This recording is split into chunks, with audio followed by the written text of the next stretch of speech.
नमस्कार। Routine of मौसममा यहाँहरूलाई एकपटक फेरि हार्दिक स्वागत छ। कतिपय मित्रहरूले बादल खोइ त वर्षा खोइ भनेर असन्तुष्टि जनाइरहनु भएको छ, प्रतिक्रिया जनाइरहनु भएको छ। यो स्वाभाविक हो। मौसम विज्ञानमा कतिपय यस्ता शब्दहरू प्रयोग गरिन्छन् जसको अर्थ सामान्य भाषामा बुझ्न गाह्रो हुन्छ। त्यसैले वर्षाको अनुमान गर्दाखेरि केही स्थान अथवा क्षेत्रगत रूपमा वर्षा, केही स्थान, धेरै स्थान भन्ने गरिन्छ। यो भनेको के हो वास्तविकता म यहाँहरूलाई बुझाउने कोसिस गरिरहेको छु। जस्तै यहाँहरूले देख्न सक्नुहुन्छ, एक दुई स्थानमा वर्षा भनेको कुनै पनि क्षेत्रलाई हामीले 100वटा भागमा विभाजन गर्यौँ भने, मानौ एउटा प्रदेशलाई अथवा देशलाई 100वटा स्थानमा विभाजन गरियो भने 10वटा भूभाग अथवा त्योभन्दा कम भूभागमा वर्षा हुने भयो भने मात्रै त्यसलाई एक दुई स्थानमा वर्षा भनिन्छ। थोरै स्थान भनेको 10 देखि 30 वटा क्षेत्रहरूमा हुने वर्षाको सम्भावना हो। त्यस्तै केही स्थान भनेको 30 देखि 50 भूभागहरूमा वर्षा हुने सम्भावना हो। मानौ कुनै एउटा गाविसमा अथवा कुनै एउटा चाहिँ प्रदेशमा मानौ 100वटा चाहिँ क्षेत्रहरू छन् अथवा गाविस वडाहरू छन् भने ती वडाहरूको खालि 30 देखि 50वटा क्षेत्रमा मात्रै वर्षा हुने सम्भावना छ भने त्यसलाई केही स्थानमा वर्षा हुन सक्छ भनिन्छ। त्यस्तै धेरै स्थानमा वर्षा भनेको चाहिँ 50% भन्दा बढी अथवा 80%सम्म क्षेत्रहरूमा वर्षा हुन सक्छ भने त्यसलाई धेरै स्थानमा भन्ने गरिन्छ। अधिकांश स्थानहरू भनेको चाहिँ 80% भन्दा बढी भूभागमा वर्षाको सम्भावना भनिएको हो।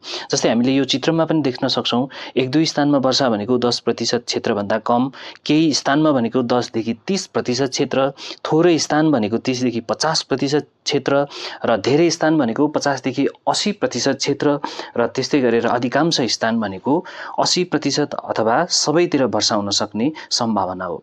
यो वर्ष खण्डीय रूपमा अथवा खण्ड वृष्टि भइरहेको छ भनेको मतलब धेरै स्थानमा र अधिकांश स्थानमा वर्षा हुने सम्भावना अझै एक दुई दिन छैन, अथवा वाइड स्प्रेड वर्षा, ठुलो भूभागमा वर्षा हुने सम्भावना छैन। त्यही कारणले गर्दाखेरि अहिले केही स्थानहरूमा र थोरै स्थानहरूमा वर्षाको सम्भावना रहेको छ र त्यही अनुसार वर्षा पनि भइरहेको छ। प्युठानमा माथिल्लो क्षेत्रमा वर्षा भयो भने प्युठानको मध्य भूभागमा वर्षा भएकै छैन। यस्तै प्रकृतिको खण्ड वृष्टि अहिले रहिरहेको छ, तर वर्षामा सुधार हुन सक्ने केही सम्भावनाहरू पनि रहेको छ, किनकि बिस्तारै बङ्गालको खाडीको आर्द्रता नेपाल प्रवेश गरिरहेको छ। त्यसैले अब असारको 15-16 गतेबाट 19-20सम्ममा नेपालका सबैजसो भूभागहरूमा वर्षाको सम्भावना रहेको छ। आदरणीय मित्रहरू, म हरेक दिन यो स्याटेलाइट तस्बिरहरू म देखाइरहेको छु, यहाँहरूले आफै पनि छुट्याउन सक्नुहुन्छ होला।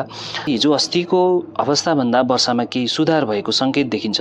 जस्तै अहिले देशका धेरैजसो भूभागहरूमा बादल लागेको छ। यो भनेको आज असारको 13 गते शनिबार बेलुका पखको यो एउटा तस्बिर हो, जसमा गण्डकी प्रदेशमा सबैभन्दा धेरै बादल देखिन्छ भने लुम्बिनी प्रदेशका गुल्मी, पाल्पा लगायतका क्षेत्रहरूमा पनि वर्षा देखिन्छ। मनसुनको उत्तरी अक्षांश अझै पनि यही क्षेत्रमा रहेको छ र अझै नेपाल कभर गर्नको लागि एक दुई दिन समय लाग्नेछ। तापनि अहिले भनेको सुदूरपश्चिम प्रदेशका पहाडी जिल्ला तथा हिमाली जिल्लाहरूमा पनि बादल लागेको छ। बागमती प्रदेशको पहाडी भूभागमा पनि बादल लागेको छ। कोशी प्रदेशका पनि पहाडी र हिमाली जिल्लाहरूमा बादल देखिन्छ भने मध्य प्रदेशमा छिटपुट बादल देखिन्छ। त्यस्तै सुदूरपश्चिम प्रदेशका तराई क्षेत्र र लुम्बिनी प्रदेशका तराई क्षेत्रमा पनि छिटपुट मात्रै बादल देखिएको छ। यो तस्बिरमा हावा कसरी चलिरहेको छ हामी यहाँ देख्न सक्छौँ। बङ्गालको खाडीबाट हावा त आइरहेको छ, तर विशेषतः यो भारतको पूर्वी उत्तरी क्षेत्रमा यसको लगातार प्रभाव रहेको हुनाले दार्जिलिङ, त्यस्तै गरेर अरुणाचल प्रदेश लगायतका क्षेत्रहरूमा बाढीको प्रकोप छ भने यो हावा नेपालतर्फ मोडिनलाई सुरुवात गर्ने अथवा सङ्केत गरिरहेको मात्रै हामी देख्न सक्छौँ। र सुदूरपश्चिम प्रदेश र कर्णाली प्रदेशमा अझै पनि पश्चिमी दिशाबाट नै हावा चलिरहेको यहाँहरूले देख्न सक्नुहुन्छ, जसको कारणले नै वर्षाको गतिविधिहरू केही कम भइरहेको यहाँहरूले देख्न सक्नुहुन्छ। गण्डकी प्रदेशमा ट्रफ जस्तो बनेको छ, यहाँहरूले देखिरहनु भएको छ। एक तर्फबाट चाहिँ पश्चिमी हावा चलिरहेको छ भने अर्कोतर्फ चाहिँ पूर्वबाट हावा चलिरहेको यहाँहरूले देख्न सक्नुहुन्छ। र यो बिचको भूभाग चाहिँ यस्तो अवस्थालाई चाहिँ ट्रफ, मनसुनको ट्रफमा उत्तरी ट्रफ भन्दा पनि यसलाई फरक पर्दैन। त्यो ट्रफ रहेको कारणले गर्दाखेरि यस्तो क्षेत्रमा चाहिँ वर्षा हुने सम्भावना बढिरहन्छ। र गत 24 घण्टामा पनि हामीले विचार गर्न सक्छौँ कि अरू क्षेत्रहरूको तुलनामा यो क्षेत्रमा बढी वर्षा भएको छ।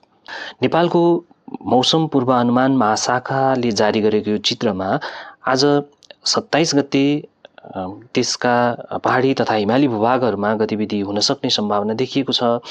कोशी प्रदेशमा केही स्थानहरूमा वर्षा हुने सम्भावना छ। बागमती प्रदेशका थोरै स्थानहरूमा वर्षाको सम्भावना छ।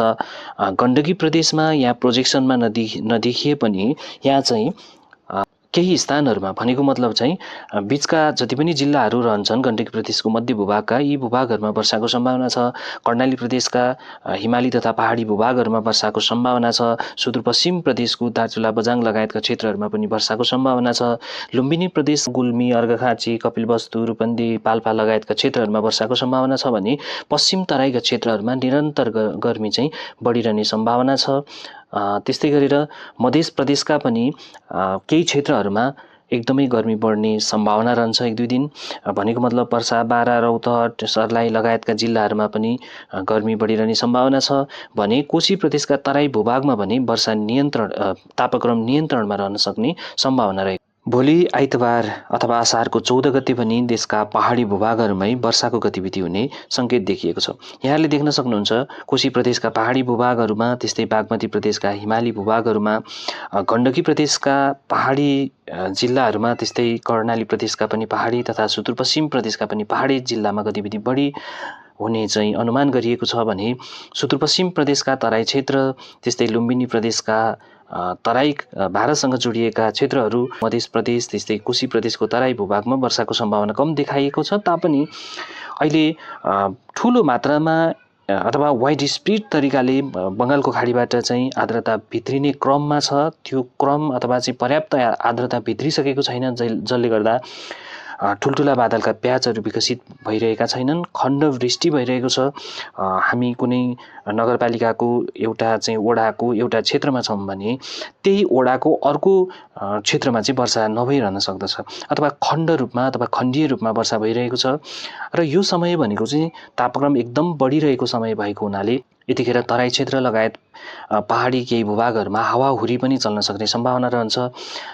अब असारको 15 गते सोमबार भने देशका धेरैजसो भूभागहरूमा वर्षाको सम्भावना छ। जस्तै कोशी प्रदेशका पनि पहाडी र हिमाली भूभागहरू धेरैजसो जिल्लाहरूमा वर्षाको सम्भावना छ, यहाँहरूले देख्न सक्नुहुन्छ।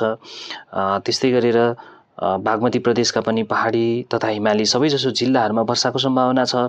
यो प्रोजेक्सनमा कोशीका तराई भूभागहरू त्यस्तै मध्य प्रदेशमा वर्षाको सम्भावना देखाएको छैन, तर मेरो आफ्नो अनुमानमा यी क्षेत्रहरूमा पनि वर्षाको सम्भावना रहेको छ। त्यस्तै गरेर हामीले बागमती प्रदेशदेखि पश्चिम गण्डकी प्रदेशका पनि सबैजसो भूभागहरूमा केही न केही वर्षाका गतिविधिहरू सबै क्षेत्रमा हुने सम्भावना रहेको छ भने लुम्बिनी प्रदेशका पहाडी भूभागहरूमा व्यापक वर्षा हुन सक्ने सम्भावना रहेको छ। अथवा अघि मैले सुरुमा भने जस्तो यी क्षेत्रहरूमा भने चाहिँ धेरैजसो स्थानहरूमा वर्षा हुने सम्भावना छ, तर कुल लुम्बिनी प्रदेशको कुरा गर्ने हो भने यो चाहिँ केही स्थानमा भन्नुपर्ने हुन्छ यस्तो अवस्थामा। तर हिमाली पहाडी जिल्लाहरूको कुरा गर्ने हो भने चाहिँ देशका सबैजसो भूभागहरूमा अथवा यो चाहिँ धेरै स्थानहरूमा वर्षाको सम्भावना रहेको छ।